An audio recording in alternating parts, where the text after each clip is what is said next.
Hello everyone, if you're trying to play Forza Horizon 6 and you keep getting this error, something went wrong launching your game with error code 0x800736b1, then you have come to the right place because in this video I'm going to show you how to fix this error on Forza Horizon 6 easily. So the first thing you're going to do is you're going to open up the Xbox app on your computer. It doesn't matter if you have the game on Xbox or not.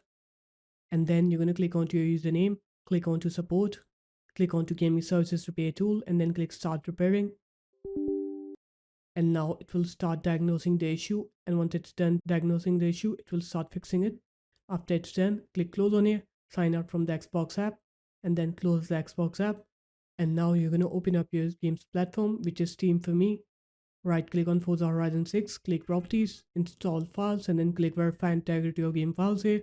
After you click onto that, you're going to click browse on here to go to Forza Horizon 6 games location. The default location should be in your C drive.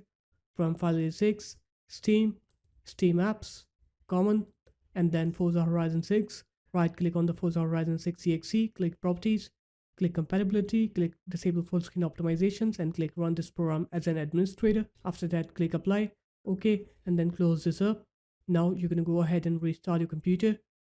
Once you're done with the computer restart, you're going to open up the Xbox app again, and now you're going to sign into your Xbox account. Once you're done signing in, minimize the Xbox app. Now you're going to open up your start menu, you're going to write here run, and then you're going to write here wsreset.exe, and then it will reopen the Microsoft Store on your computer. After it's done, click close on here, and now you can go ahead and play Forza Horizon 6 and you will not get that error anymore. So there it is guys, that's how easy it was. If you guys found this video helpful, make sure to leave a like, comment, and subscribe to the channel, and I'll see you in my next video. Peace.